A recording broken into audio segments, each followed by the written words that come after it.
IHP Media, la chaîne qui vous édifie.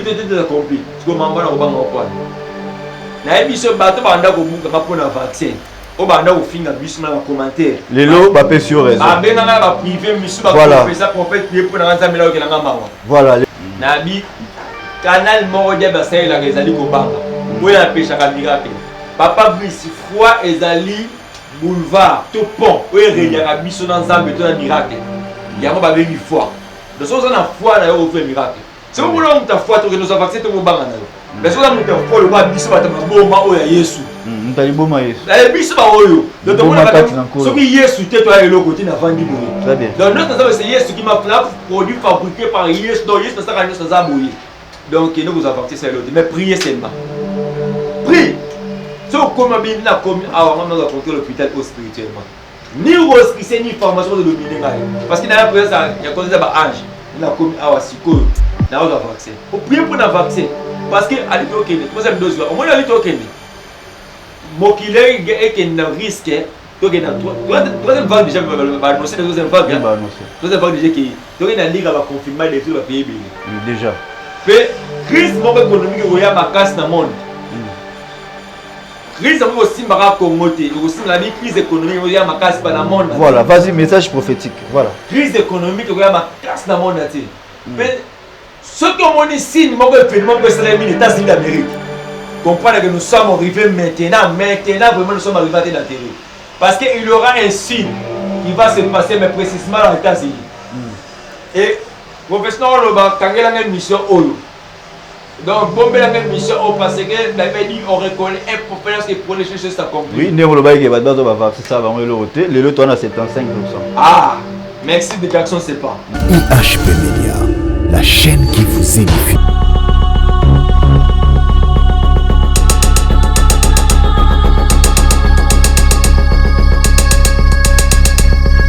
Voilà, shalom et boye malam na kati émission na biso bana nzambe nyonso de partout bozo na biso Europe, Amérique, Asie, Océanie, pourquoi pas na kati ya République démocratique du Congo. Que Dieu vous bénisse à travers cette émission, car la Bible nous dit que c'est poussé par l'esprit que les hommes de Dieu parlent de la part du Seigneur. Tiket nzambe apambola yo yom tozili bakwa kolanda biso et là où 2 ou 300 régnent son nom, il est là au milieu de nous.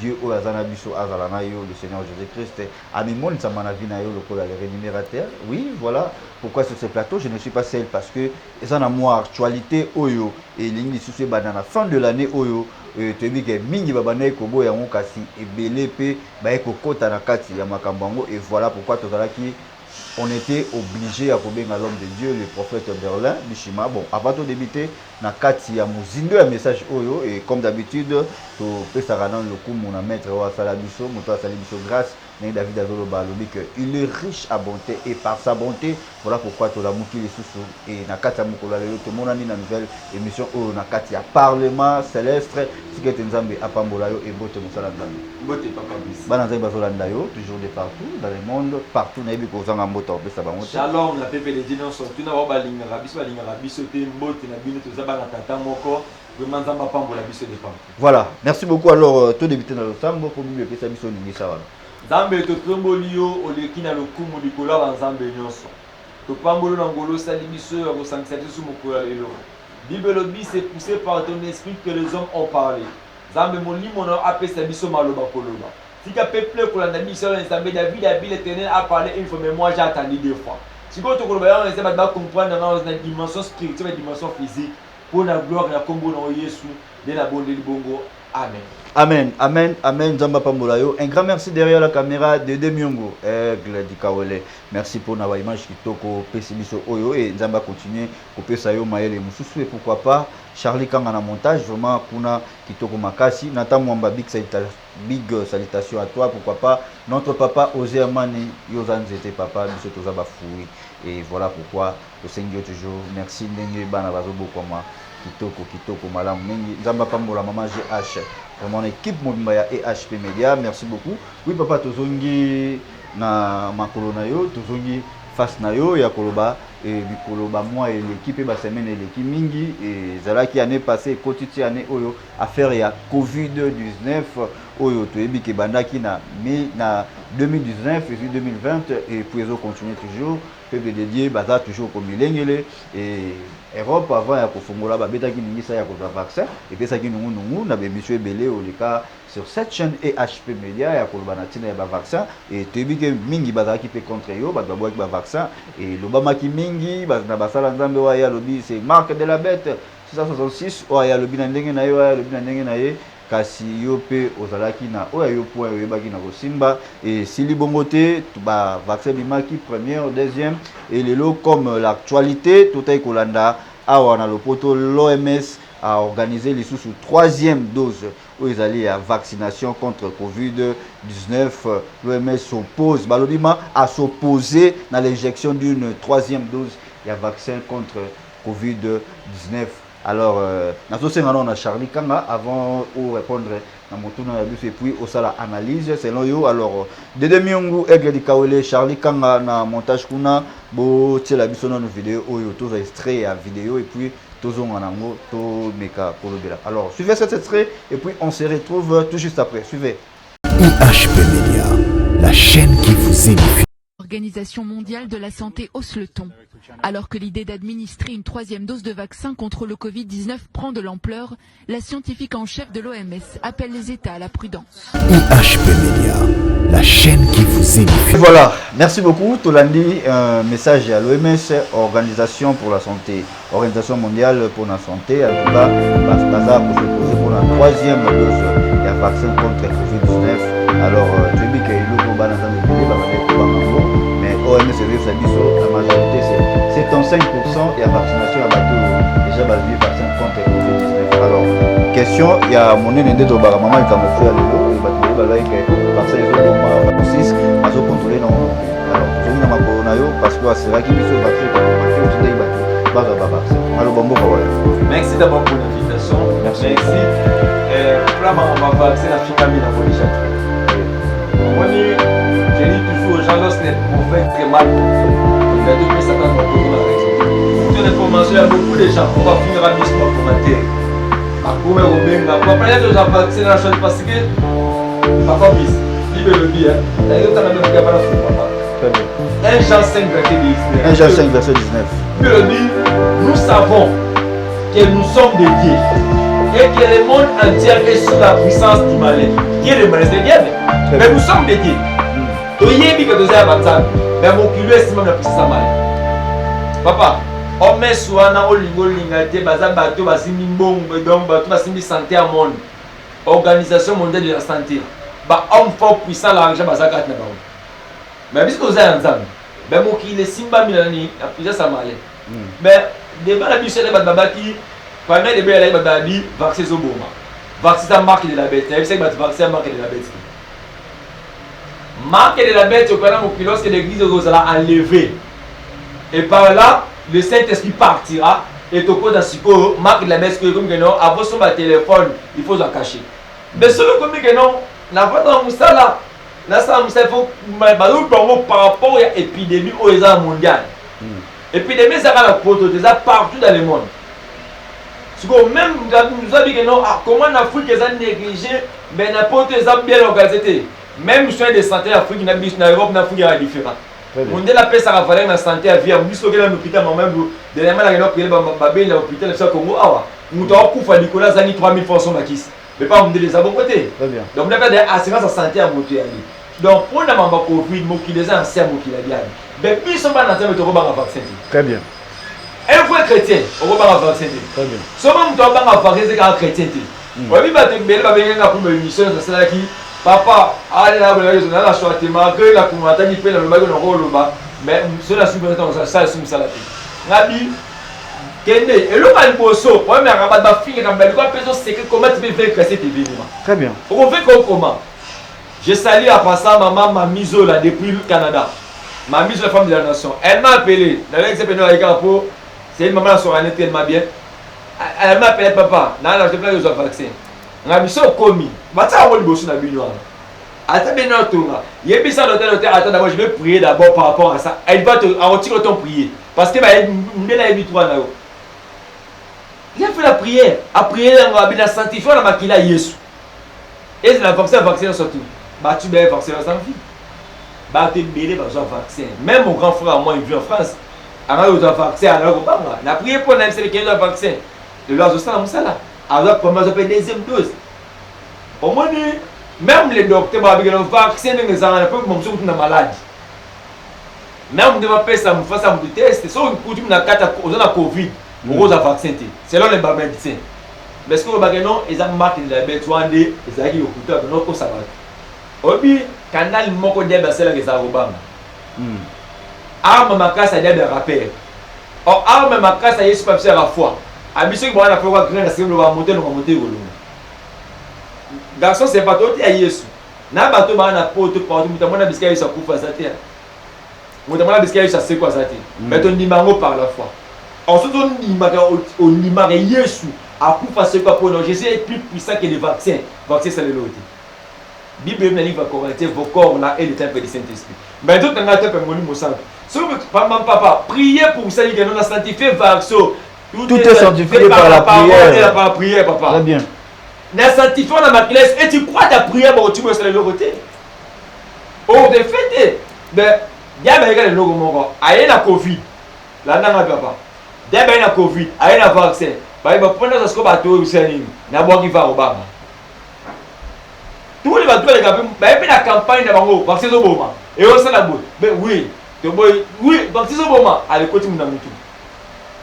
Allez mutu, un vrai chrétien a commis la bobanga et vaccin au moment. Or un vrai chrétien au bobanga makambo.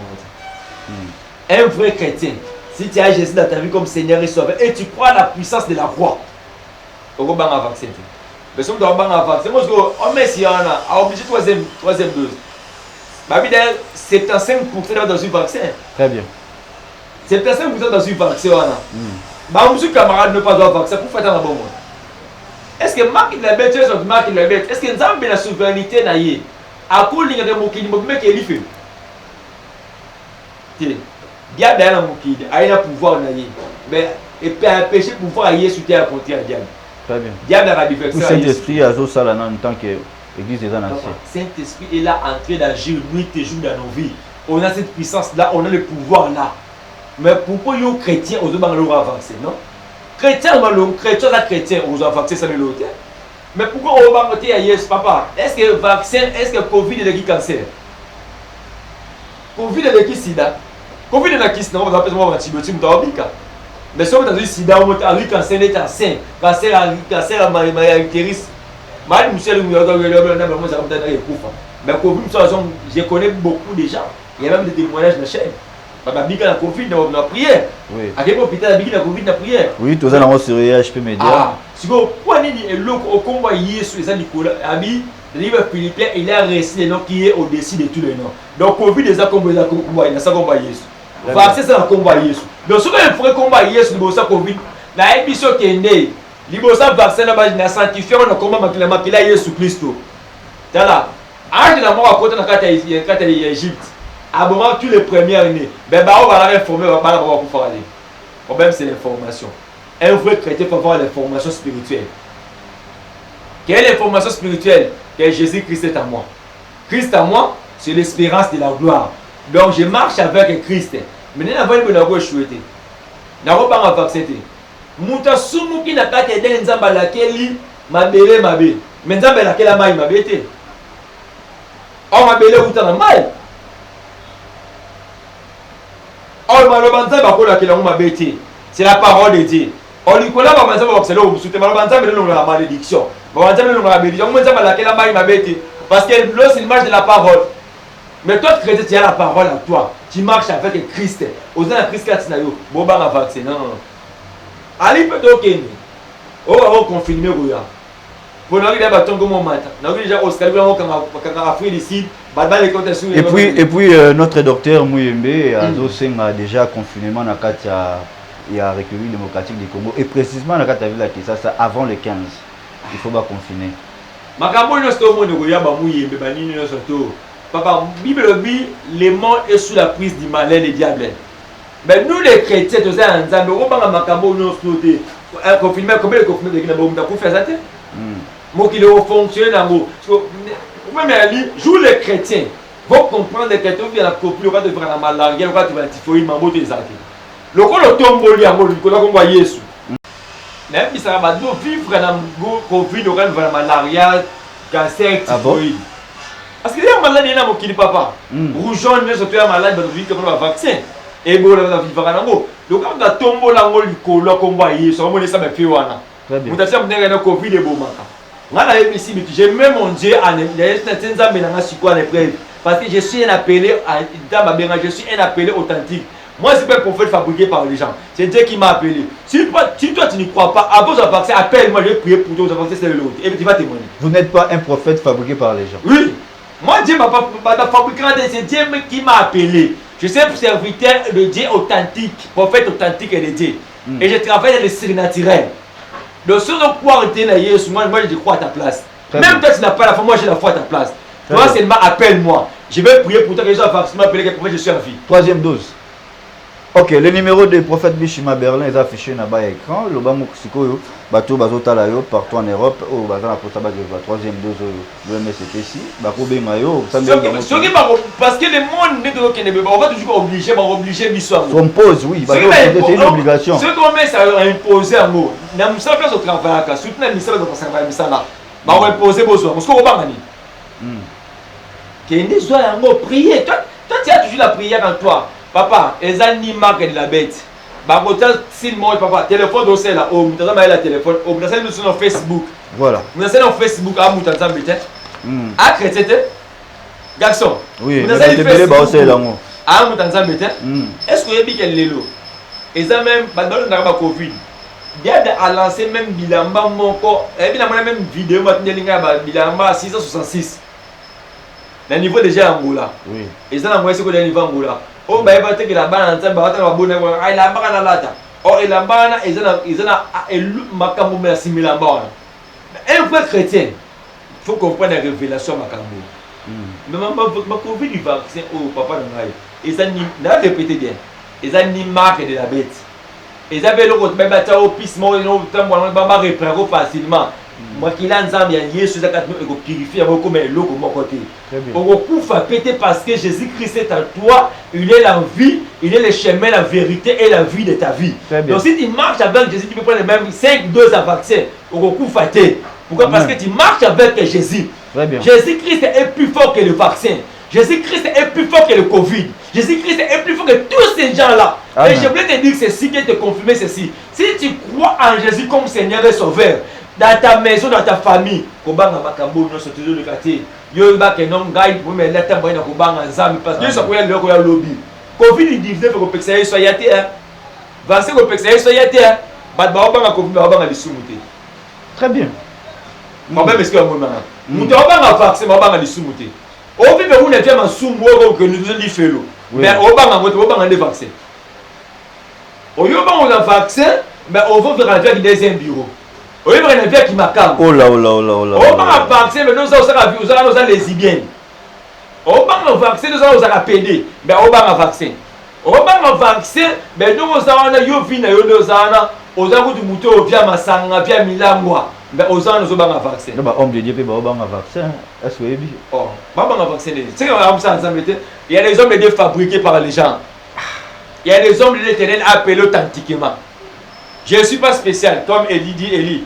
Et il y a des gens qui ont monté 7000 balles, tu sais, Belé. Par contre, on a véritable.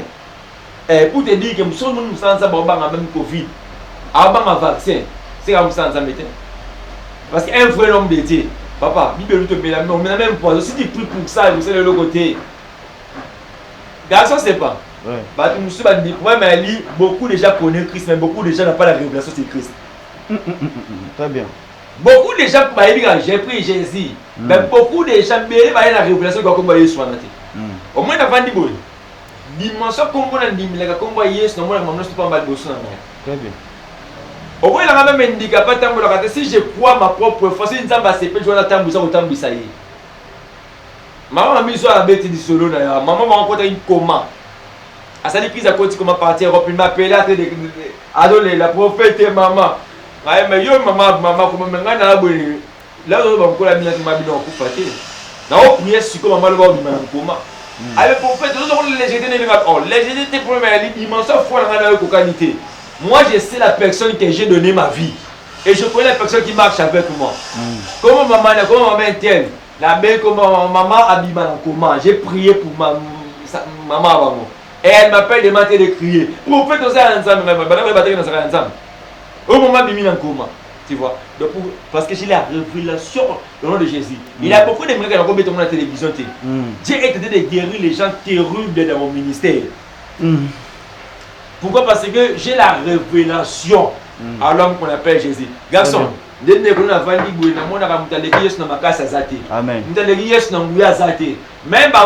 numéro 1 on met son akufa. Mais il son akufa. Amen. Donald Trump à l'ongwe. Il est allongé dans le trône. Non, il m'a dit la raté. Zambe mora préféré faire un écolo sa voisin. Macron, élection ya Macron au Lomwa, mais il est dans le Lomwa. Très bien. Joe Biden a okufa, mais il est au okufa. Amen. Yes, n'a bien allé éternel. Donc avant Joe Biden comme président, ça va déjà président. Est-ce que n'a pas un mouvement maintenant? Avant Covid-19, il y a un mokili, ça sera déjà. Amen. Avant vaccin, ça sera déjà. Le nom de Jésus est plus fort que tous les noms de ce monde. Comme au moins du vaccin, et ça va comme vaccin. Mais le colonel, comme va y sur des années. Bien aimé, élève le nom de Jésus devant tous ces problèmes. Et les miracles vont te localiser. Le problème c'est quoi? Minimiser maladie. Et là, on trouve dans le monde en même porté, c'est nous qui la moutoire. Mais si on n'a pas de nous qui l'autre. Yes, nous sommes à Lazare. Mais on a une difficulté 4 jours, on est là. Très bien. Mais yes, on a le côté de Boston Tatanaï.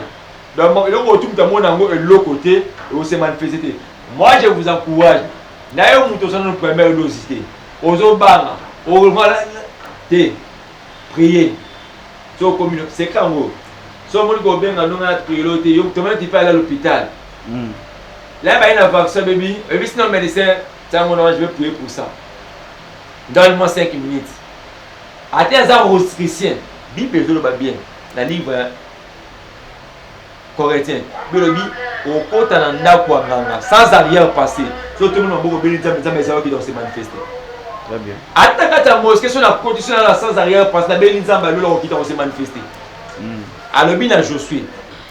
Pour la Sisabine, Josué, tout lien foulera les pattes de tes pieds. Je te donne la procession comme j'ai donné à Moïse.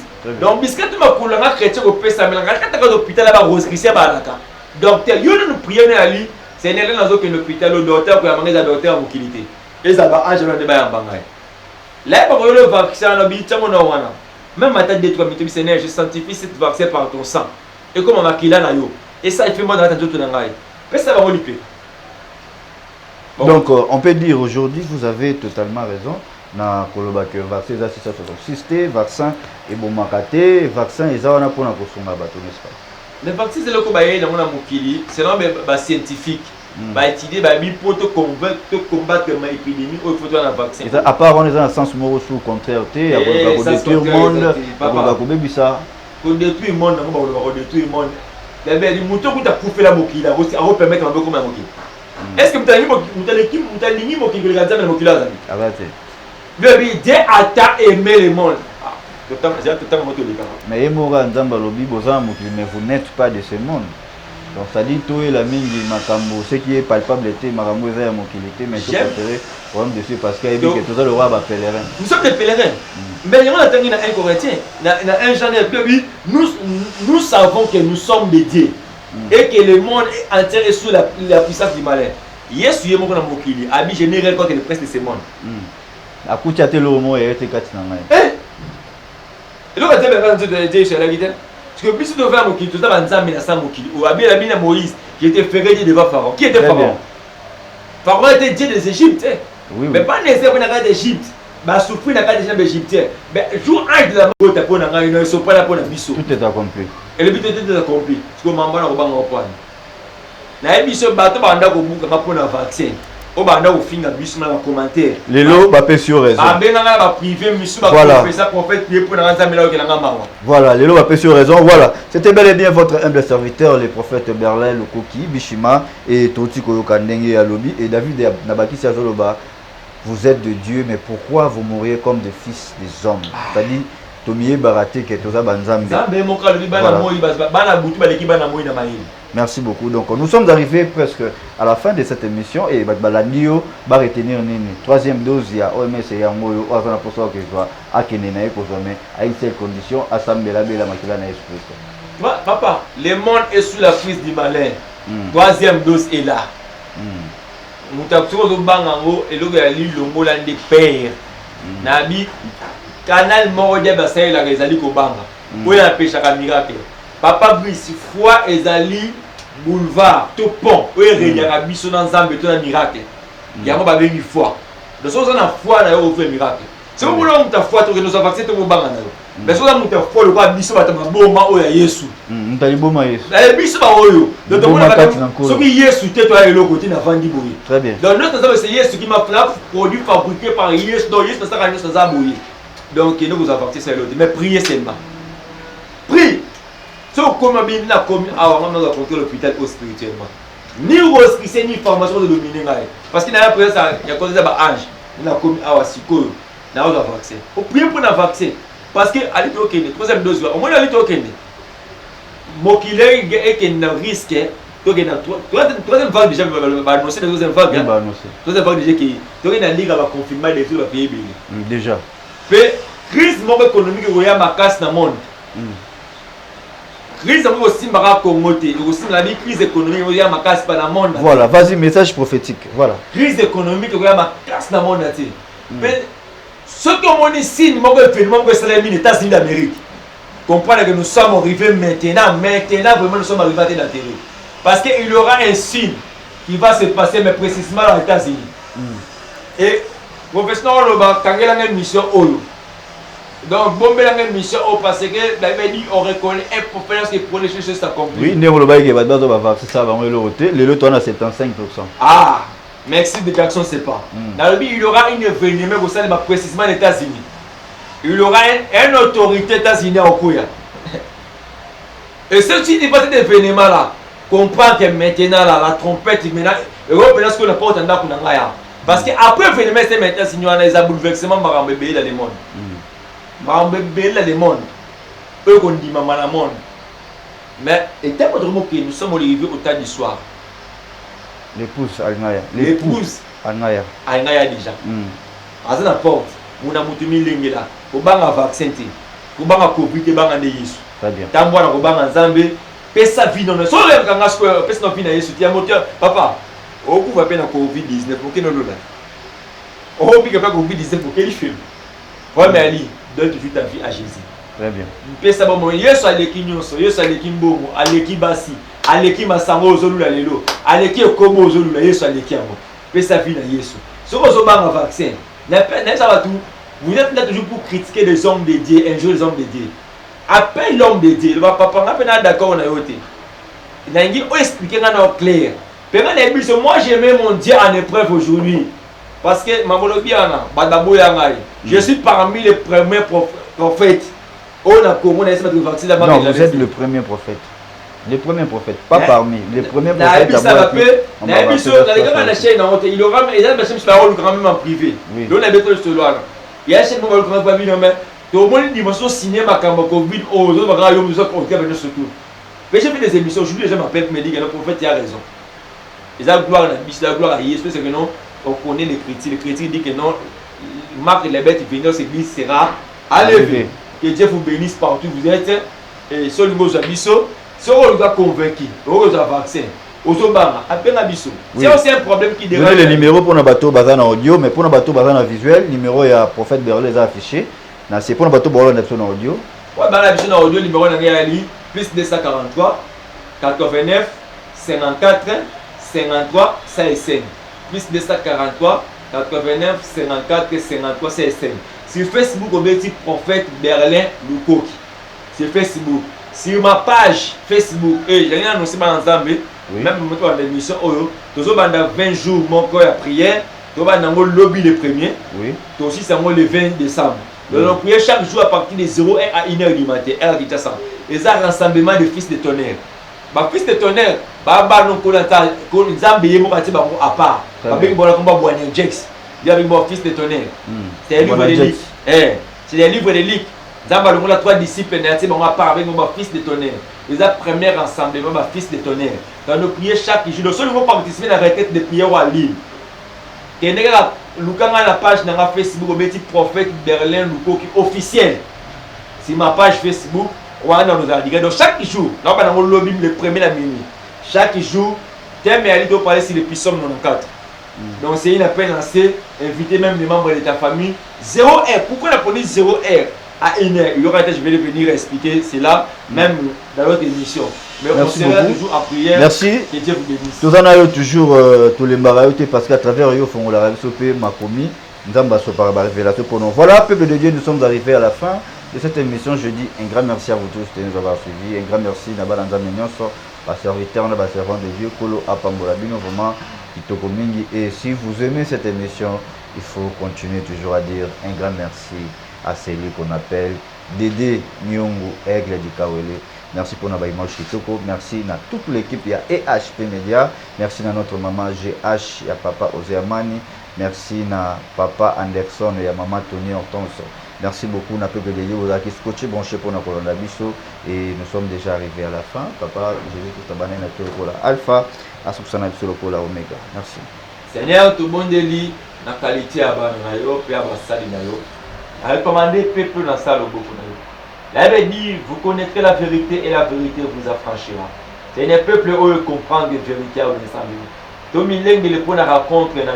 C'est un sanctifié à l'ensemble, nous sommes la mission de la journée à l'élo. Zambe, où nous avons des problèmes, des fatigues, des qui ne peuvent pas. Et nous avons prié pour nous donner sur le Covid, nous avons vacciné Seigneur. Zambe, elle fait mon côté et se manifeste dans d'autres naïs. Pena bengani mpepenyo sa maladie musika banda kuna bino kombo na Yesu. Dans ces fins de l'année, je déclare la qualité de prophète. Na stati na yo gota stati ya matanga te. Na stati na yo gota stati ya bembete. Na bengani ange de la mort musika ya ndaku na yo. Na bengani ange de la mort musika ya libota na yo. Musika ya bafere na yo. Na tele mamakila yo na kata bomo na. Na kata ndaku na kata bafere na yo. Zambe ya Abraham ya Isaac et puis à Jacob. Jésus-Christ Nazareth, le Dieu de ma jeunesse. Le Dieu de mes douces intimités, les seuls témoins de mon appel, à protéger, à sécuriser la commune à Jésus Christ. Amen. Amen. Bye bye. On se retrouve à la prochaine. Ce qui est sur la zone. Bye. IHP Media, la chaîne qui vous édifie.